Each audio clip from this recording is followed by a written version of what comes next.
Hello मेरे प्यारे बच्चों, स्वागत है आपका हिंदी की नई कक्षा में। मेरा नाम मानसी गुप्ता है। आज मैं आपको पढ़ाने वाली हूँ कक्षा 4 का पाठ 13, जिसका नाम है राजस्थान की सैर। इस पाठ में हम क्या पढ़ने वाले हैं? राजस्थान की सैर करने वाले हैं। मतलब राजस्थान में घूमने की क्या क्या जगह है, वहां पर हम जाने वाले हैं इस पाठ के साथ। ये क्या है? एक लेख है। आइए पढ़ते हैं इस पाठ की प्रस्तावना। प्रस्तावना क्या है? मीठी वाणी से हम पराये को भी अपना बना सकते हैं, शत्रु की शत्रुता कम कर सकते हैं। इसके विपरीत कड़वी बातें दिल दुखाती हैं, जिससे अपने भी पराये हो जाते हैं। क्या होता है? अगर हम मीठा बोलते हैं तो हमारे पराये लोग भी अपने हो जाते हैं, और शत्रु जो हमारे दुश्मन होते हैं उनकी दुश्मनी भी कम हो जाती है। लेकिन अगर कड़वी बातें बोलते हैं तो वो सबके दिल दुखाती हैं, और अपने जो लोग होते हैं वो भी पराये हो जाते हैं, मित्र तक शत्रु बन जाते हैं। प्रस्तुत कविता में अनेक उदाहरणों द्वारा मीठी वाणी का प्रयोग करने की सीख दी गई है। इस पाठ में बताया गया है कि मीठी वाणी कैसे बोलते हैं और उसका क्या क्या लाभ होता है। परिकल्पना क्या है? हमारी सांस्कृतिक विरासत का क्या महत्व है। जो हमारी सांस्कृतिक विरासत है, संस्कृति से जो हमें मिली है विरासत में, वो उनका क्या महत्व है। उद्देश्य क्या है ये पाठ पढ़ने का? राजस्थान के गौरवपूर्ण इतिहास से अवगत कराना। जो राजस्थान का इतिहास है उसको बताना, ये हमारा उद्देश्य है। बताइए मन की बात, आपको नई नई जगहों की सैर करना कैसा लगता है? आपको बताना है। अगर आपको नई नई जगहों की सैर करने को मिले तो आपको कैसा लगता है। आइए पढ़ते हैं राजस्थान के बारे में। राजस्थान को वीरों की धरती कहा गया है। किसकी धरती? राजस्थान को वीरों की धरती कहा गया है, कहा जाता है। जहां यहाँ की सभ्यता और संस्कृति पर हम भारतीय को गर्व है। हम बहुत गर्व महसूस करते हैं कि यहाँ की संस्कृति पर। यहाँ की कला के नमूने, मतलब जो उनके नमूने होते हैं, जो चीजें होती हैं, यहाँ के नगरों में प्रत्येक स्थान पर देखने को मिल जाते हैं। कुछ नगर यहाँ की संस्कृति में ऐसे ही रंगे हुए हैं, वे राजस्थान की पहचान बन गए हैं। मतलब कुछ नगरों में राजस्थान को ऐसे दर्शाया गया है कि वो राजस्थान की ही पहचान बन गए हैं। इन नगरों को राजस्थान की सभ्यता, संस्कृति और स्थापत्य कला का दर्पण कहा जाता है। किसका? इनकी जो सभ्यता है, राजस्थान की सभ्यता, संस्कृति और स्थापत्य, कैसे स्थापना हुई, क्या चीज कैसे आई, उसकी कला का दर्पण कहा गया। दर्पण मतलब आईना, मिरर। पारंपरिक पगड़ी, लंबे चौड़े और बलिष्ठ शरीर वाले पुरुषों तथा पारंपरिक घाघरा चोली पहने, माथे पर टीका लगाए स्त्रियों की सुंदरता हर किसी का मन मोह लेती है। पारंपरिक पगड़ी, जो ये पगड़ी पहनते हैं, ये पारंपरिक पगड़ी। लंबे चौड़े बलिष्ठ शरीर वाले पुरुष, बहुत लंबे चौड़े बलिष्ठ शरीर वाले पुरुष, बहुत ताकतवर पुरुष, घाघरा चोली पहने, माथे पर टीका लगाए। ये क्या है? वहां की स्त्रियों की सुंदरता हर किसी का मन मोह लेती है, मतलब सबको अच्छी लगती हैं। भारत की अनूठी सभ्यता और संस्कृति का ऐसा सुंदर नमूना शायद ही कहीं देखने को मिले। ये क्या है? वहां पर वेशभूषा, राजस्थान में जो वेशभूषा पहनते हैं। राजस्थान की राजधानी जयपुर एक सुंदर नगर है। इसे गुलाबी शहर कहा गया है। जयपुर को किस नाम से जाना जाता है? गुलाबी शहर के नाम से जाना जाता है। यह प्राचीन नगर होने के साथ साथ सुव्यवस्थित नगर भी है। यह भारत की प्राचीन पर्वत श्रृंखला अरावली से लगभग पूरी तरह घिरा हुआ है। पर्वत श्रृंखला मतलब वहां पर पर्वत श्रृंखला है, पर्वत की लाइन लगी हुई है, अरावली पर्वत, उसको हम क्या कहते हैं? पर्वत श्रृंखला कहते हैं। ये पूरी तरह से घिरा हुआ है। यह पर्वत इसके सौंदर्य में 4 चांद लगाते हैं। कौन से? अरावली पर्वत इस के सौंदर्य में, सुंदरता में 4 चांद लगाते हैं। 4 चांद मतलब और अच्छा लगता है। इस नगर में कुछ देखने लायक इमारतें हैं, मतलब देखने योग्य, देखने के लिए जो इमारतें हैं वो कौन सी हैं? हवा महल, जंतर मंतर, गणेश मंदिर, गोविंद जी का मंदिर, जैन मंदिर, सचिवालय आदि। जयपुर में एक संग्रहालय भी है, जिसमें प्राचीन पोशाकें तथा प्राचीन पुस्तकों की हस्तलिपियां सुरक्षित रखी हैं। क्या है? उसमें बहुत पुरानी पुरानी पोशाक, मतलब कपड़े जो वहां के लोग पहनते हैं, और बहुत सारी किताबें, पुस्तकें की हस्तलिपियां सुरक्षित रखी हैं, मतलब हस्तलिपियां हैं वहां पर। के मध्य में शस्त्रों का संग्रह भी देखा जाता है। अस्त्र शस्त्र मतलब जो इनके अस्त्र शस्त्र होते हैं, उनका संग्रह भी, उनको भी इकट्ठा करके रख रखा है। अजमेर नगर भारत की सांप्रदायिक एकता का जीवंत उदाहरण है। जीवंत मतलब जीता जागता उदाहरण है। यहाँ हजरत मोइनुद्दीन चिश्ती की दरगाह है। किसकी? हजरत मोइनुद्दीन चिश्ती की दरगाह, जिस पर चादर चढ़ाने के लिए अपने ही देश से नहीं बल्कि विश्व के कोने कोने से लोग आते हैं। इसी नगर में पुष्कर का पवित्र सरोवर भी है। सरोवर है पुष्कर का पवित्र, जिसके निकट ही ब्रह्मा जी का मंदिर है। क्या है? उसके पास ब्रह्मा जी का मंदिर भी बना हुआ है। राजस्थान का जोधपुर नगर अपनी आकर्षक छतरियों के लिए प्रसिद्ध है। जोधपुर नगर किसके लिए? अपनी आकर्षक छतरियों के लिए। पहाड़ी पर बना जोधपुर का 450 फीट लंबा किला यहाँ की वास्तुकला का बेजोड़ नमूना है। मतलब जिसका कोई मोल नहीं है, जिसकी कोई तुलना नहीं है किसी चीज से, उस वास्तविक कला का नमूना है। यहाँ की मेडोर की छतरियों की नक्काशी और पच्चीकारी बड़ी बेमिसाल है। वहां पर छतरियों की नक्काशी होती है, छतरियों पे काम होता है, पच्चीकारी भी बहुत बेमिसाल है। अब आते हैं उदयपुर में। उदयपुर भी राजस्थान के सुंदरतम नगरों से एक है। यह नगर अपनी झीलों के लिए प्रसिद्ध है। यहाँ पर क्या है? झील है, इसी कारण इसे झीलों का शहर कहा जाता है। उदयपुर को क्या बोला जाता है? झीलों का शहर बोला जाता है। कहीं किसी ऊंचे स्थान पर खड़े होकर देखा जाए तो चारों ओर झीलों का मनमोहक नजारा देखने में आता है। जहां तक दृष्टि जाती है एक के बाद एक झीलों की सुंदर श्रृंखला दिखाई देती है। इतनी झीलें हैं कि पूरी श्रृंखला है, लाइन से सारी झीलें दिखाई देती हैं। इन झीलों का नजारा ऐसा है कि बस देखते ही बनता है। जसमंद यहाँ की एक प्रसिद्ध झील है। क्या प्रसिद्ध झील कौन सी है? जसमंद। 50 किलोमीटर क्षेत्र में फैली यह झील राजस्थान जैसे सूखे प्रदेश में समुद्र का सा दृश्य उत्पन्न करती है। कैसा लगता है? समुद्र जैसा लगता है। चित्तौड़ का विजय स्तंभ भी यहाँ की स्थापत्य कला का सुंदर नमूना प्रस्तुत करता है। कहाँ का? चित्तौड़ का विजय स्तंभ क्या करता है? यहाँ की जो स्थापत्य कला है उसका सुंदर नमूना है। यहाँ महाराणा प्रताप जैसे वीरों की गौरव गाथा को आज भी लोगों को सुनाता प्रतीत होता है। कुल मिलाकर यह कहा जा सकता है कि राजस्थान के नगर मध्यकाल के इतिहास, वास्तुकला तथा ललित कलाओं की विरासत को अपने अंदर समेटे हुए है। आइए पहले पढ़ते हैं पाठ से। बताइए जयपुर का संग्रहालय क्यों प्रसिद्ध है? क्योंकि जयपुर के संग्रहालय में पुरानी पोशाकें और पुस्तकों की एकत्रित संग्रह करा रखा हुआ है। अजमेर नगर को भारत की सांप्रदायिक एकता का जीवंत उदाहरण क्यों माना गया है? अजमेर नगर के बारे में क्या बताया है? देखिए बच्चों, यहाँ जोधपुर के बारे में बताया है। अजमेर नगर भारत की सांप्रदायिक एकता का जीवंत उदाहरण है। क्यों? क्योंकि यहाँ हजरत मोइनुद्दीन चिश्ती की दरगाह है, जिस पर चादर चढ़ाने बाहर के लोग भी आते हैं। और इसी नगर में पुष्कर का पवित्र सरोवर भी है। पहाड़ी पर बने जोधपुर के किले की लंबाई कितनी है? कितनी लंबाई है? 450 फीट लंबी। उदयपुर को झीलों का शहर क्यों कहा गया है? क्योंकि यहाँ बहुत सारी झीलें हैं, यहाँ झीलों की श्रृंखला देखने को मिलती है। चित्तौड़ में स्थापत्य कला का सुंदर नमूना कौन प्रस्तुत करता है? अब चित्तौड़ में क्या है? देखिए, चित्तौड़ का विजय स्तंभ। चित्तौड़ का विजय स्तंभ सांप्रदायिक कला का क्या करता है? नमूना प्रस्तुत करता है। स्थापत्य कला किन वीरों की गौरव गाथा सुनाता है? महाराणा प्रताप जैसे वीरों की गौरव गाथा सुनाता है। राजस्थान की वास्तुकलाएं तथा ललित कलाएं किस काल से संबंधित हैं? विरासत को अपने अंदर समेटे हुए है। ये मध्यकाल के इतिहास से क्या है? मध्यकाल के इतिहास से संबंधित है। आइए पढ़ते हैं शब्द पिटारा, जिसका पहला शब्द है गर्व। गर्व मतलब होता है घमंड। नमूने मतलब होता है उदाहरण। स्थापत्य मतलब होता है भवन निर्माण कला।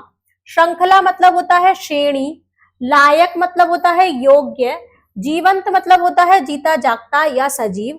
सरोवर मतलब होता है तालाब। बेजोड़ मतलब होता है अनूठा।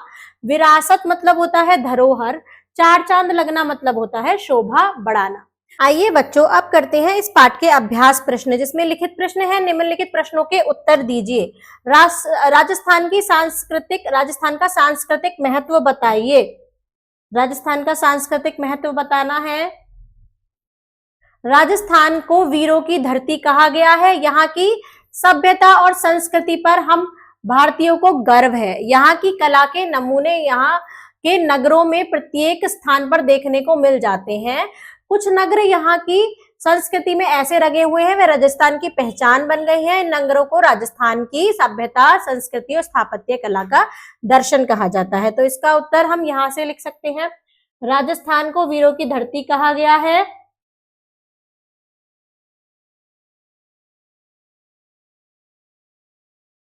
यहाँ की कला के नमूने को प्रत्येक नगर स्थान में देखने को मिल जाते हैं। कुछ नगर यहाँ की संस्कृति में ऐसे रंगे हुए हैं कि राजस्थान की पहचान बन गए हैं। इन नगरों को राजस्थान की सभ्यता, संस्कृति की, स्थापत्य कला का दर्पण कहा जाता है। अब देखते हैं अगला प्रश्न। अगला प्रश्न है, राजस्थान की परंपरागत वेशभूषा क्या है? देखिए, राजस्थान की परंपरागत वेशभूषा पारंपरिक पगड़ी, पारंपरिक पगड़ी, लंबे चौड़े और बलिष्ठ शरीर वाले पुरुषों तथा पारंपरिक घाघरा चोली पहने, माथे पर टीका लगाए स्त्रियों की सुंदरता हर किसी के मन को मोह लेती है। तो ये क्या है? ये यहाँ का पहनावा है। पुरुषों का क्या है? पारंपरिक पगड़ी, और स्त्रियों का है घाघरा चोली और माथे पर टीका। आइए देखते हैं अगला प्रश्न। अगला प्रश्न है, जयपुर में कौन कौन से दर्शनीय स्थल हैं? जयपुर में हवा महल, जंतर मंतर, गणेश मंदिर, गोविंद जी का मंदिर, जैन मंदिर, सचिवालय आदि। जयपुर में एक संग्रहालय भी है, जिसमें प्राचीन पोशाकें तथा प्राचीन पुस्तकों की हस्तलिपियां सुरक्षित रखी हैं। तो ये क्या है? ये जयपुर में कुछ घूमने वाले स्थल हैं, देखने योग्य स्थल हैं। अजमेर का सांस्कृतिक महत्व बताइए। अब देखते हैं अजमेर के बारे में। अजमेर नगर भारत की सांप्रदायिक एकता का जीवंत उदाहरण है। यहाँ क्या है? यहाँ हजरत मोइनुद्दीन चिश्ती की दरगाह है, जिस पर चादर चढ़ाने के लिए अपने देश से ही नहीं बल्कि विदेश के कोने कोने से लोग आते हैं।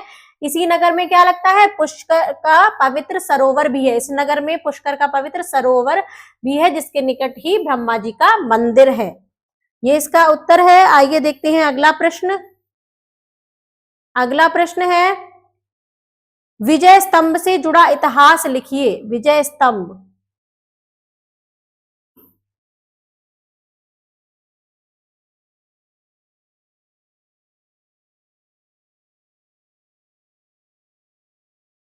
चित्तौड़ का विजय स्तंभ भी यहाँ की स्थापत्य कला का सुंदर नमूना प्रस्तुत करता है। यहाँ महाराणा प्रताप जैसे वीरों की गौरव गाथा को आज भी लोगों को सुनाता प्रतीत होता है। कुल मिलाकर यहाँ कहा जा सकता है कि राजस्थान के नगर मध्य, यहाँ से यहाँ तक आएगा इसका आंसर, प्रतीत होता है। कहाँ से? विजयनगर के विजय स्तंभ से। आइए देखते हैं अगला प्रश्न। अगला प्रश्न है, शब्दों से वाक्य बनाइए। दर्पण,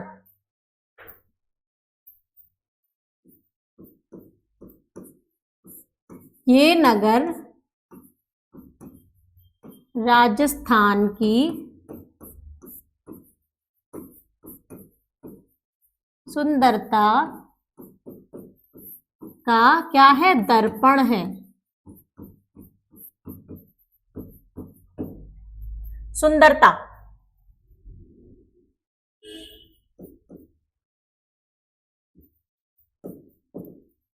राजस्थान अपनी सुंदरता, इसका हम बना सकते हैं कुछ इस प्रकार।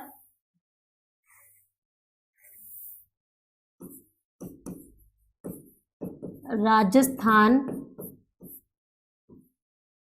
की पोशाकें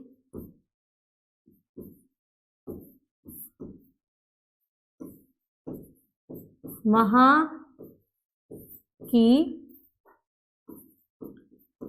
स्त्री पुरुष की सुंदरता बढ़ाती हैं।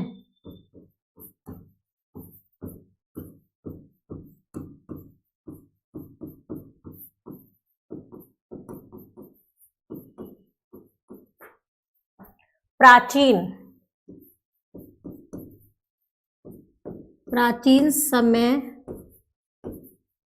की बात है।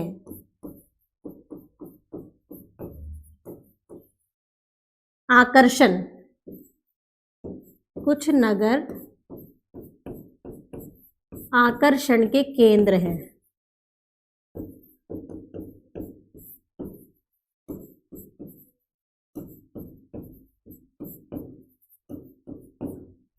आइए देखते हैं अगला प्रश्न। अगला प्रश्न है, सही विकल्प के सामने सही का चिन्ह लगाइए। हवा महल कहाँ स्थित है? जयपुर में। जोधपुर के किले की लंबाई कितनी है? 450 फीट। जसमंद झील कितने क्षेत्र में फैली है? 50 किलोमीटर। मध्य युग के अस्त्र शस्त्र कहाँ देखे जा सकते हैं? जयपुर संग्रहालय में। आइए देखते हैं मौखिक प्रश्न। मौखिक प्रश्न है, राजस्थान की राजधानी क्या है? राजस्थान की राजधानी जयपुर है। ब्रह्मा जी का मंदिर कहाँ है? ब्रह्मा जी का मंदिर जयपुर में स्थित है। जोधपुर की किले की विशेषता क्या है? अभी हमने बताई थी, जोधपुर की किले की विशेषता है कि वो 450 फीट ऊंचा है। जसमंद झील का उल्लेख कीजिए। जसमंद झील क्या है? 50 किलोमीटर तक फैली हुई है और बहुत ही क्या है? प्रसिद्ध है। आइए देखते हैं व्याकरण।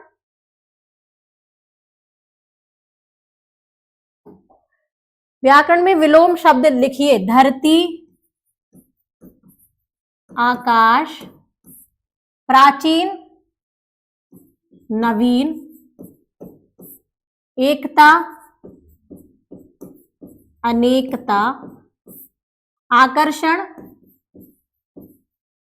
विकर्षण, सुंदरता, कुरूपता, लायक, नालायक, पवित्र,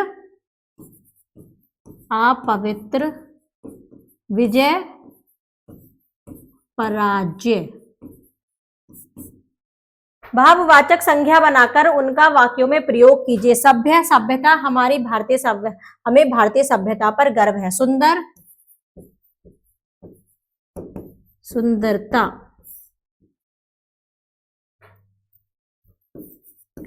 आभूषण,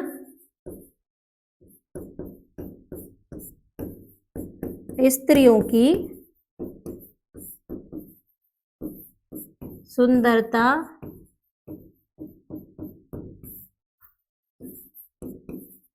बढ़ाते हैं। एक, एकता,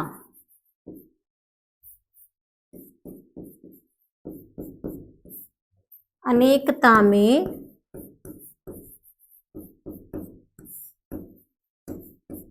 एकता की विजय होती है।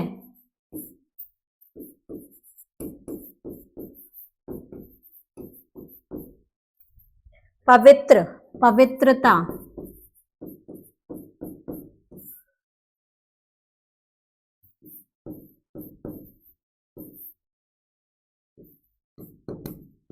गंगा नदी की पवित्रता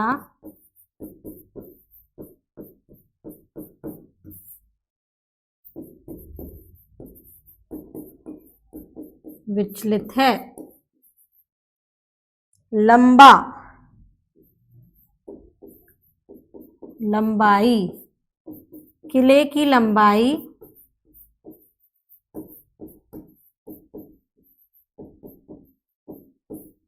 450 फीट है।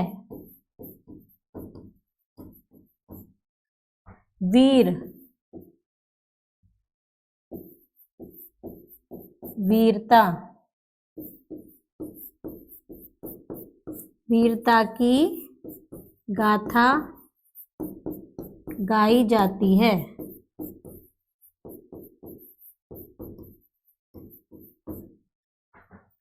आइए देखते हैं अगला प्रश्न।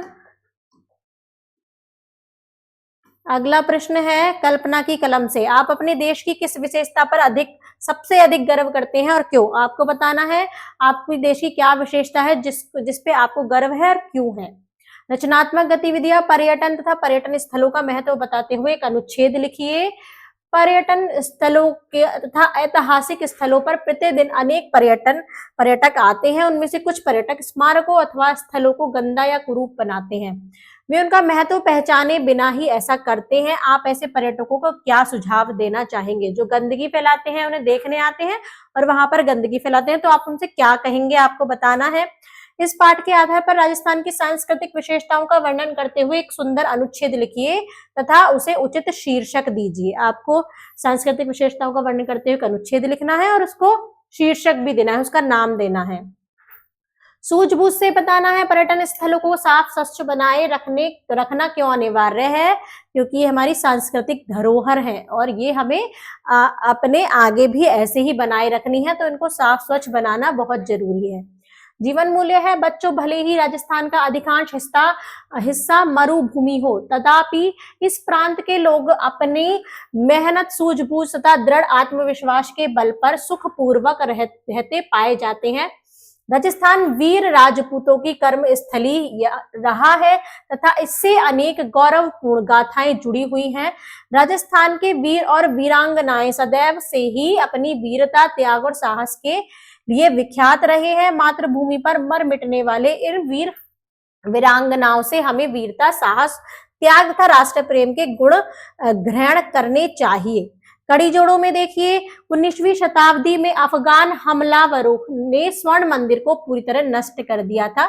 इसके बाद महाराजा रणजीत सिंह, जिन्हें शेर पंजाब के नाम से भी जाना जाता है, उन्होंने 1830 में इस इमारत के निर्माण में लगभग 2 शताब्दी बाद इसे सोने से ढकने की पहल की थी। इसके लिए करीब 165 किलो सोने का इस्तेमाल किया गया था। इसी वजह से इसे स्वर्ण मंदिर कहा जाता है। तो इसमें हमने क्या पढ़ा? पाठ में राजस्थान की धरोहर के बारे में पढ़ा। धन्यवाद बच्चों।